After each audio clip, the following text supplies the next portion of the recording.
여러분 혹시 이런 경험 없으신가요? 일요일 오후 큰맘 먹고 영화관에 갔습니다. 요새 영화비 비싸잖아요. 15,000원이나 내고 팝콘까지 사서 자리에 앉았는데 압불싸. 영화가 시작한 지 30분 만에 깨달았습니다. 이건 역사에 남을 망작이다. 도저히 눈 뜨고 못 봐줄 수준인 거죠. 자, 이때 여러분은 어떻게 하시나요? 당장 일어나서 상영관을 나오시나요?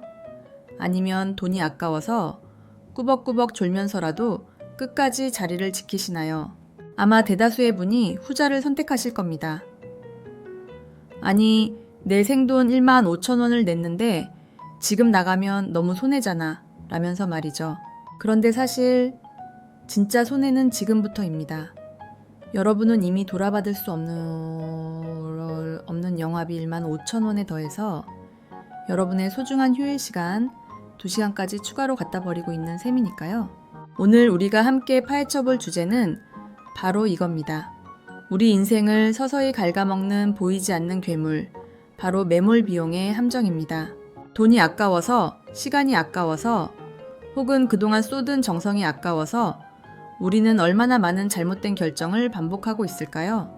오늘 이 영상을 끝까지 보신다면 여러분은 지금까지 버리지 못해 짊어지고 있던 인생의 무거운 짐들을 홀가분하게 내려놓는 법을 배우게 되실 겁니다. 자, 그럼 지식의 소용돌이 속으로 본격적으로 들어가 보시죠. 우선 이 매몰 비용이라는 녀석의 정체부터 명확히 짚고 넘어가야겠습니다. 경제학에서 말하는 매몰 비용, 즉 썬크 코스트는 이미 지출되어 어떤 선택을 하더라도 다시는 회수할 수 없는 비용을 말합니다. 말 그대로 바다에 가라앉아 버려서 다시 건져 올릴 수 없는 보물섬 같은 거죠. 경제학의 아주 냉정한 대원칙 중 하나가 뭔지 아시나요? 바로 합리적인 선택을 하려면 매몰 비용은 철저히 무시해야 한다는 겁니다. 오직 앞으로 발생할 비용과 이익만을 따져야 한다는 거죠. 하지만 이게 말처럼 쉽나요? 우리 인간은 그렇게 설계되지 않았거든요. 여기서 아주 흥미로운 심리학 법칙 등장합니다. 노벨 경제학상을 받은 데니얼 카너먼 교수가 말한 손실 회피 편향입니다. 우리 인간은 1만 원을 벌었을 때의 기쁨보다 1만 원을 잃었을 때의 고통을 2배 이상 크게 느낍니다. 그러니까 이미 내 주머니에서 나간 돈이 손실로 확정되는 걸 본능적으로 거부하는 거죠. 아직 자리에 앉아 있으면 손해본 게 아니야 라는 기괴한 논리가 우리 뇌를 지배하기 시작하는 겁니다. 이 매몰 비용의 무서움을 보여주는 역사적인 사례가 하나 있습니다. 바로 콩코드의 오류라고 불리는 사건이죠. 1060년대 영국과 프랑스는 세계 최초의 초음속 여객기인 콩코드를 만들기 위해 손을 잡았습니다. 소리보다 빠른 비행기라니 얼마나 획기적입니까? 런던에서 뉴욕까지 단 3시간 만에 갈 수 있다는 꿈에 전 세계가 열광했죠. 그런데 개발 과정에서 심각한 문제가 터졌습니다. 연료비는 상상을 초월할 정도로 많이 들고 소음 공해는 너무 심해서 각국 공항에서 착륙을 거부당했죠. 심지어 승객도 몇 명 못 태우는 구조였습니다. 누가 봐도 이 사업은 망한 사업이었습니다. 사업성이 전혀 없었죠. 당시 경제학자들은 입을 모아 말했습니다. 지금 당장 멈추세요. 안 그러면 파산입니다. 하지만 영국과 프랑스 정부는 멈추지 않았습니다. 왜 그랬을까요? 이유는 딱 하나였습니다. 지금까지 쏟아부은 돈이 수조 원인데 여기서 멈추면 그 돈은 누가 책임지냐는 거였죠. 그리고 국가적 자존심 문제도 있었습니다. 결국 그들은 밑빠진 독에 물 붓기를 계속했고 2003년 콩코드가 퇴역할 때까지 천문학적인 적자를 기록하며 현대 경제사에서 가장 멍청한 결정 중 하나로 남게 되었습니다. 이게 바로 국가 단위로 벌어진 영화비 아까워서 끝까지 앉아있기의 결말입니다. 자, 그런데 이 매몰 비용이라는 놈이 비단 국가 사업이나 경제학 책에만 나오는 이야기일까요? 어림도 없죠. 우리의 일상, 특히 인간관계 속에는 훨씬 더 지독한 매몰 비용의 덫이 깔려 있습니다. 혹시 주변에 이런 친구 없나요? 우리 5년이나 만났는데 이제 와서 어떻게 헤어져? 그동안 내가 쏟은 정성이 얼만데. 자, 냉정하게 생각해 봅시다. 지난 5년이 행복했든 불행했든 그 시간은 이미 지나갔습니다. 매몰 비용이죠? 여러분이 지금 선택해야 하는 건 지난 5년에 대한 보상이 아니라 앞으로의 50년을 누구와 함께 보낼 것인가입니다. 불행한 관계를 유지하기 위해 현재의 행복과 미래의 가능성을 담보로 잡는 것, 이것만큼 위험한 도박은 없습니다. 하지만 우리는 그동안 들인 시간이 아깝다는 명목의 나쁜 관계를 억지로 끌고 갑니다. 마치 유통기한이 지난 음식을 버리기 아까워서 억지로 먹다가 식중독에 걸리는 것과 비슷하죠? 여러분 명심하세요. 지나간 시간은 여러분에게 아무런 빚을 지고 있지 않습니다. 그걸 보상받으려 하지 마세요. 투자 시장에서는 어떨까요? 주식이나 코인 하시는 분들, 물타기라는 말 들어보셨죠? 내가 산 종목이 반 토막이 났다 하더라도 이때 합리적인 판단은 이 회사가 앞으로 성장 가능성이 있는지를 따져보는 겁니다.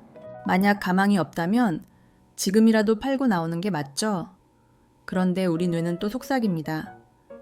지금 팔면 마이너스 50%가 확정되는 거야. 조금만 더 사서 단가를 낮추자. 그럼 본전은 찾을 수 있어. 이게 바로 매몰 비용이 부르는 파멸의 노래입니다. 본전 찾으려다 본진까지 다 털린다는 말, 괜히 나온 게 아닙니다. 시장은 여러분이 얼마에 샀는지, 얼마나 고생해서 그 돈을 벌었는지 전혀 관심이 없습니다. 오직 그 자산의 현재 가치와 미래 가치만 볼 뿐이죠. 본전만 오면 팔아야지라는 생각은 경제학적으로 가장 어리석은 태도입니다. 이미 매몰된 비용에 집착하느라 더 좋은 투자 기회를 놓치고 있는 거니까요. 그렇다면 우리는 어떻게 이 지독한 함정에서 빠져나올 수 있을까요? 사실 방법은 아주 간단하지만 동시에 아주 고통스럽습니다. 바로 제로 베이스 사고를 하는 겁니다. 매 순간 여러분 자신에게 이렇게 물어보세요. 만약 내가 오늘 이 상황에 처음 놓였다면 나는 이 선택을 했을까? 영화관 예시로 돌아가 볼까요? 영화 시작 30분 뒤 여러분이 갑자기 기억상실증에 걸려서 내갈 15,000원을 냈다는 사실을 잊었다고 칩시다. 지금 상영 중인 영화는 지독하게 재미없습니다. 자, 이때 여러분은 이 자리에 계속 앉아있고 싶을까요? 당연히 아니겠죠? 밖으로 나가서 시원한 공기를 마시며 산책을 하거나 맛있는 걸 먹으러 가는 게 훨씬 이득일 겁니다. 이게 바로 핵심입니다. 과거의 나로부터 현재의 나를 분리하는 것. 내가 과거에 어떤 돈을 썼든 어떤 시간을 보냈든 그건 지금의 결정에 영향을 주어서는 안 됩니다. 오직 현재를 기점으로 앞으로 내게 무엇이 최선인지만 생각해야 합니다. 이걸 경제학에서는 한계적 사고라고 부릅니다. 추가로 투입될 비용과 그로 인해 얻을 추가적인 이익만을 비교하는 것이죠. 물론 투기쌤 포기하는 것은 두려운 일입니다. 우리 사회는 은근히 끈기와 인내를 강요하죠. 한번 시작했으면 끝을 봐야지. 중도 포기는 패배자나 하는 짓이야 같은 말들 말입니다. 하지만 여러분, 진짜 승리자는 언제 멈춰야 할지를 아는 사람입니다. 잘못된 길을 열심히 달려가는 것보다 그 자리에 멈춰서서 길을 잘못 들었다는 것을 인정하고 되돌아오는 것이 훨씬 더 큰 용기를 필요로 합니다. 에디슨이 전구를 발명하기 위해 천번의 실패를 거듭했을 때 누군가 물었습니다. 1000번이나 실패했는데 포기하고 싶지 않았나요? 그때 에디슨은 말했죠.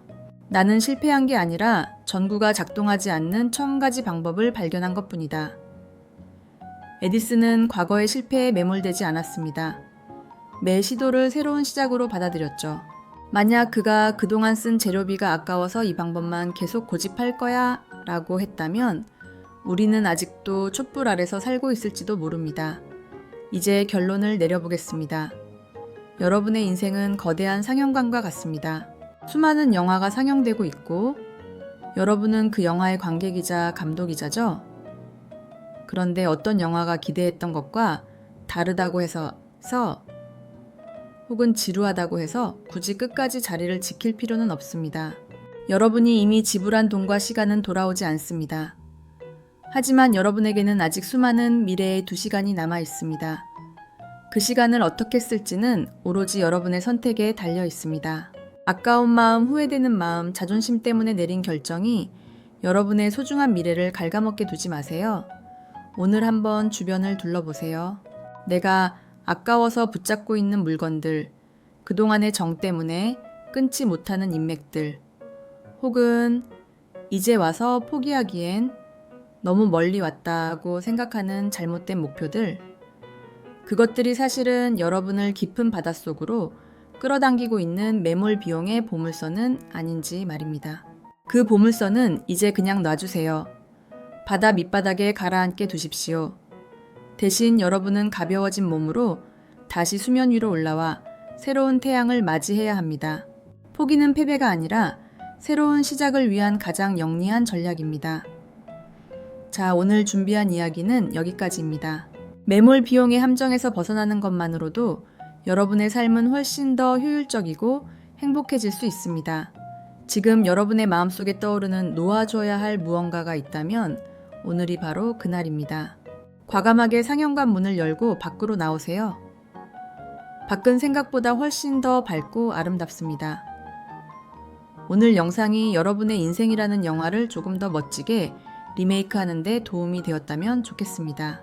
다음에도 더 깊이 있고 흥미로운 지식으로 여러분을 찾아오겠습니다. 영상이 좋으셨다면 구독과 좋아요, 그리고 여러분이 겪었던 매몰 비용의 경험을 댓글로 공유해주세요. 시청해주셔서 감사합니다. 마지막으로 한 문장만 기억하세요. 어제는 매몰 비용이고 내일은 수익 예상치일 뿐이다. 중요한 것은 오늘 내가 무엇을 투자하느냐다. 이 철학을 가슴에 새기고 오늘 하루를 멋지게 살아내시길 바랍니다. 그럼 다음에 뵙겠습니다. 진짜 끝입니다. 감사합니다.